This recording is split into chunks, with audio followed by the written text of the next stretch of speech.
Hello, everybody, on this amazing Friday. It is your favorite girl vocal with AJ Reese. You guys will see this video on Thursday, next Thursday. It will be released.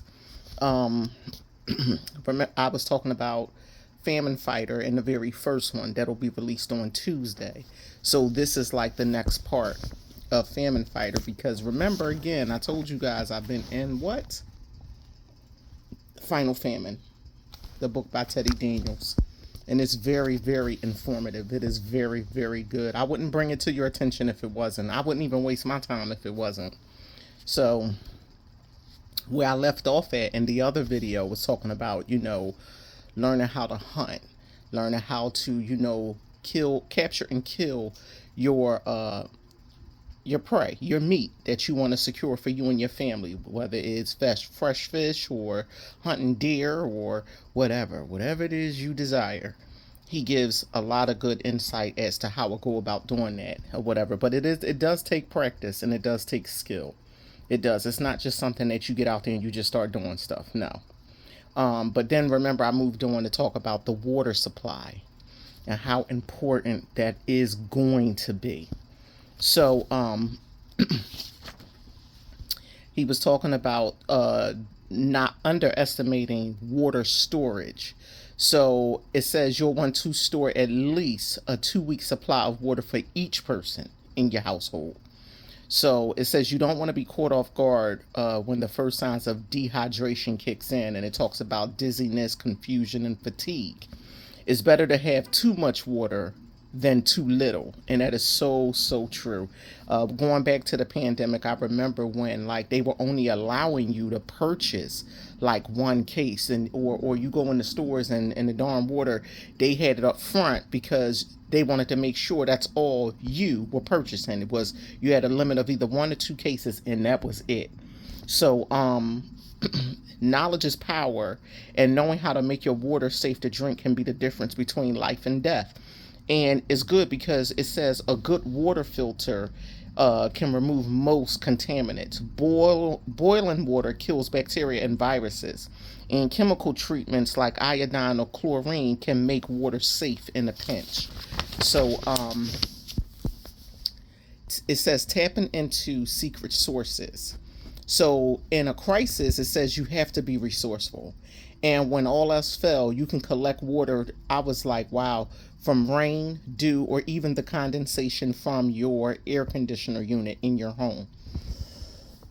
Oh, excuse me. It says, heck, even wringing out a wet towel can give you a few precious drops. Just remember to always purify the water you collect, no matter where it comes from. Now, speaking of purifying water, it says, I got a handy filtering trick that can help you turn that muddy puddle into a crystal clear lifeline, ready for boiling or other purification methods. So in this box he has, it's called Teddy's Toolbox. And it said what you would need is number 1, a bucket, number 2, a garden hose, and number 3, a ceramic water filter. So it says, here's how it works. And I do believe I started to talk about some of that. So it says, step 1, get your bucket and fill it up with dirty water you've got on hand. Sure, it might look nasty now, but just you wait. Step 2, grab your garden hose and attach one end to your ceramic water filter, using zip ties, tape, or whatever you have lying around. The aim is to create a waterproof bond. Step 3, now take the other end of the hose and place it right into your bucket filled with the dirty water. Give it a bit of time. For step 4, give it a bit of time and watch as the filter starts to do its magic, straining out all of the nasty stuff you wouldn't want to be gulping down.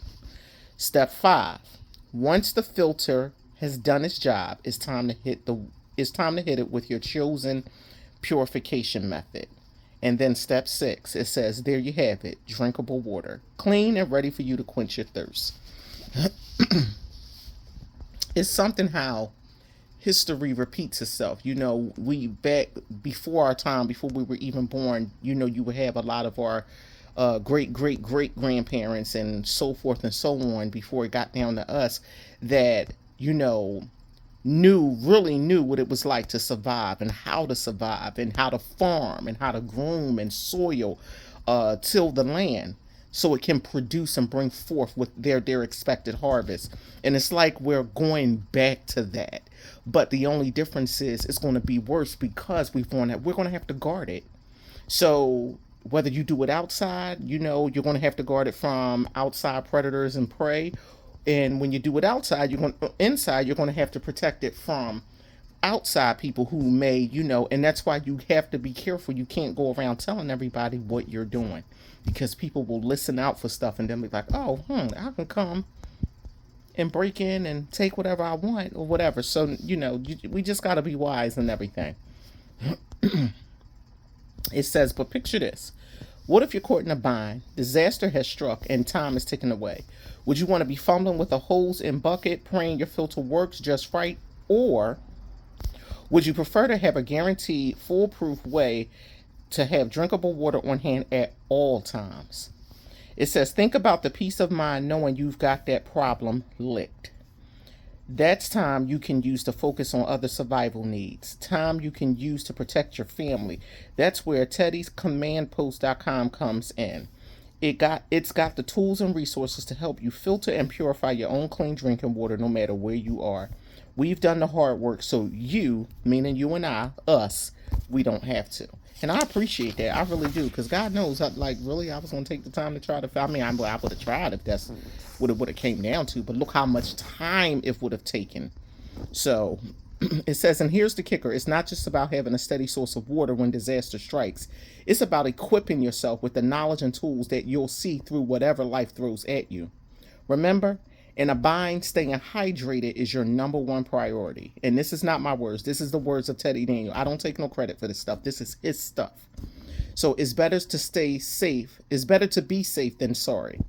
We can't afford to take water for granted. When the world runs dry, every drop of this precious resource will be worth its weight in gold. Simply visit Teddy'sCommandPost.com and make sure you and your loved ones has access to life-sustaining water you'll need in the final famine. Your future self will thank you. Trust me. Now he goes into, and I mean, sometimes we look at stuff and we be like, yeah. How many times have we heard we're in the end times? How many times have we heard Jesus is coming back? How many times have we heard this, that, blah, blah, blah, blah, blah. But I'm going to tell you something. All of it is true. All of it is true. I don't care if you believe in who he is or not. Let me tell you something. Whatever's coming is coming, and it's going to affect everybody. It's not concerned about your religious state or what you did. No. It's going to hit. It's going to hit every city, every state, every continent, every mountainside, every hill, every valley. Let me tell you something. It's coming. Don't think it's not. Don't think it's going to skip you, because it's not. It doesn't care about how much money you have. That stuff is no longer going to be valid or even legitimate. It's not. So he's starting to talk about protecting your castle. Your castle what? It's where you live, your home, your sanctuary. It says history has shown that hunger can make even the friendliest folks do desperate things, and that is the honest to God truth. People will go through desperate times will cause for desperate measures. People will do what they have to do to survive. So don't fool yourself, into thinking that it can't happen to you or it won't be you. So, during the 1992 Los Angeles riots, looters broke into grocery stores and many people went hungry for days. How to defend your home from desperate neighbors and looters. Just imagine the chaos if food became scarce on a national scale when the rules no longer apply. And that is coming, y'all. It's coming. Listen to your favorite girl, Vocal with AJ Reese. I would not steer you guys wrong. I would not. I wouldn't even waste my time doing this video. It's not like I'm getting paid for it or anything like that. But let me tell you something. Truth is so priceless that you can't put a dollar to it. You can't. You can't put a number figure to it. You can't. So you need to be ready to protect your home and your family. Your home is your castle, right? Right? Is he asking us, right? Yes, it is. It is your safe haven where you kick off your boots at the end of a long day. But when the final famine strikes, you'll need to do more than just lock your doors and hope for the best. I'm talking about real hands-on security measures, and he is not lying. He is telling the honest to God truth. Securing your doors. Now, the first thing you'll want to do is install deadbolts on all of your doors. Did you hear that? He didn't just say the front door. He didn't just say the back door. If you got a side door, if you got a basement door that leads to outside, deadbolt. Deadbolts are a sturdy, reliable way to secure your doors, and they can give you that extra peace of mind. But we ain't going to stop there. This is what he's saying. I'm just saying what he's saying. To ensure that your home remains your sanctuary, you'll want to fortify your doors. But doors can be tricky. Sure, a deadbolt is good, but if you really want to ramp up your home security, you're going to need to get a little crafty. That Teddy, he's all right with me. Worried about intruders? Here's a quick home defense hack. Something as simple as a wood wedge can keep a bad guy on the outside from getting in. I know that. You can even do that with your windows. If you got good secured windows, I ain't talking about raggedy, weak, they need to be replaced years ago and you still didn't do it. They getting in. Y'all might as well hang it up. They coming in. But if you get new security windows and you actually measure your windows and get you thick, thick plywood, I mean thick, and measure it and keep it in there, whether it's diagonal or cross, they not coming in. They can't. They can't. Slide one of those wedges under your door, and even the most determined intruder will have a hell of a time trying to force it open. It's an inexpensive and effective little trick that saves more than one hide in a pinch. Yeah. Want to take door defense a step further? There's another nifty trick. Grab yourself a power drill and a block of wood. Didn't I just talk about some wood? Okay.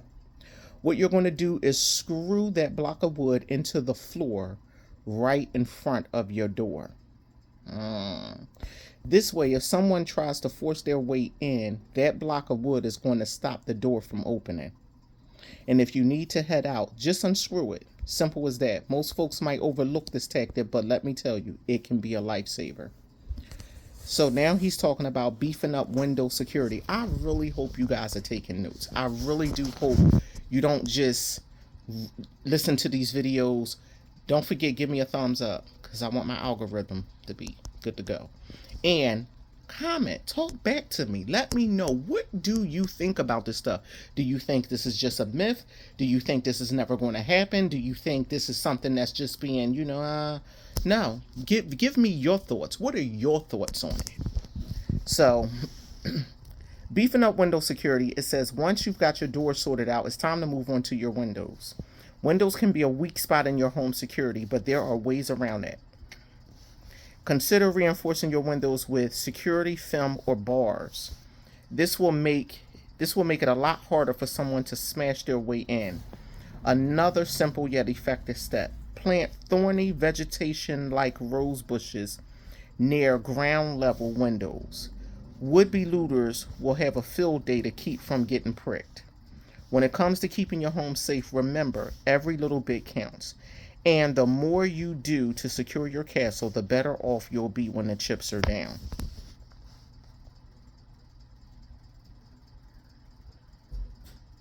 This is good. This is good stuff. It says, the illusion of safety. My beef with safe rooms. Now let's talk about some straight truth. Because I've got a bone to pick with this notion of safe rooms. You know me, I don't mince words, so here's what I've learned from my own run-ins with danger. Think big, really big. Safety ain't about hiding in a tiny room, it's about protecting your whole darn house. When I say think big, I don't mean a bigger safe room. Your home, every corner and corridor, that should be your real safe room. So basically what he's saying, your entire house should be your safe room. You should be able to go in any room at peace and at ease and be able to relax, and not just if somebody's trying to come in, you got to run to this one room. No, all your rooms should be secured up, beefed up, all of them. It says, don't let them corner you. If you've let a threat cross your doorstep and you're now cooped up in a safe room, well, friend, you've been cornered. In my book, that means you've already lost. Stand your ground. Your home is your fortress. Real home security is about protecting every square inch from your front door to your back fence. It's about maintaining the ability, the option to move around freely within your own walls, your whole house. So provisions, number 4, it says provision problems. Think for a moment. Are you going to have everything you need in that safe room? Food, water, weapons, medical supplies. What happens when you run out? Because eventually you will run out. They can starve you out, choke you out, or gas you out. A fence is the best defense. Hiding away in a safe room that's playing defense, just waiting for danger to pass. But listen here, I've always said a fence is the best defense. If we've got to defend our homes, we should be doing it from an offensive position, which makes makes a lot of sense.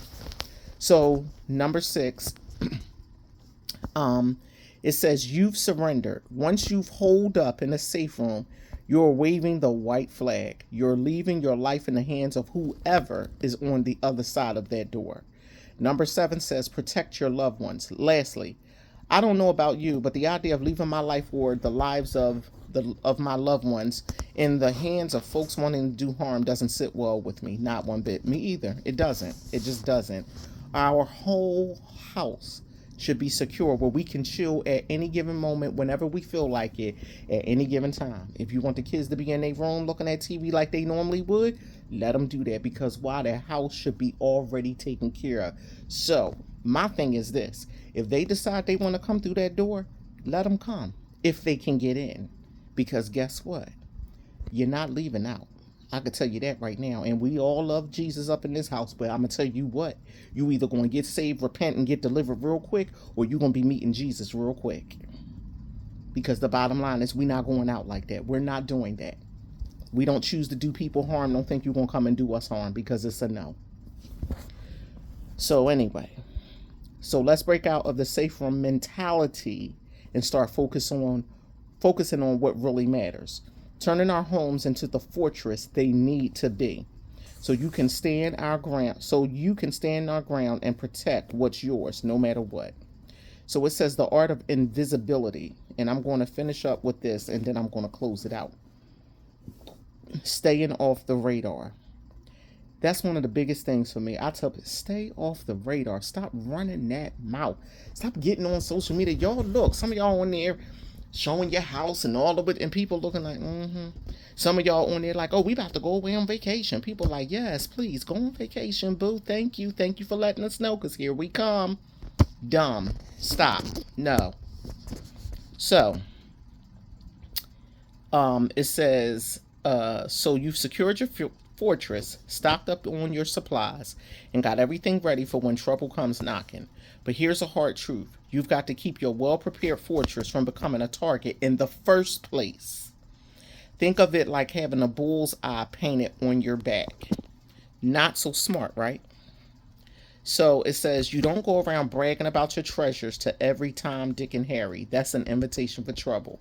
That's what I always tell people. And it's not just young people. It's old people too. I see some foolish stuff online with stuff, and I'm just looking like... And then you wonder why people out there ready to line you up. Yeah, I know. And that includes anyone you don't trust completely. And it's so true. Loose lips sink ships. Remember? And he said that. This is in his book. And in this case, those loose lips could put your loved ones in the crosshairs. Now, I'll tell you what I've done. My loved ones, they're all in with my preparations. They understand that in a crisis, our family survival depends on the preparations we've made.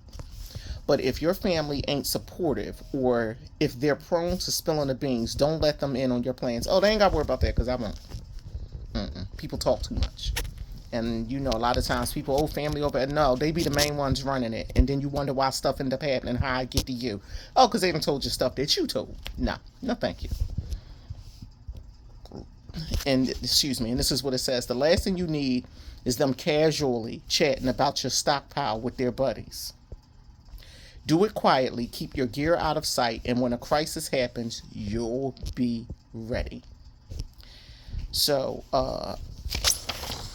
I'm gonna read this one last piece, I promise. It says, but there's more to being discreet than just keeping quiet. You've also got to be subtle about your physical preparations. Life keeping your curtains drawn so folks can't take a gander at your supplies. And if you've got a garden, plant so it doesn't holler free food here to every passerby. Mix in some flowers, use trellises. Be creative to keep your food supply under wraps.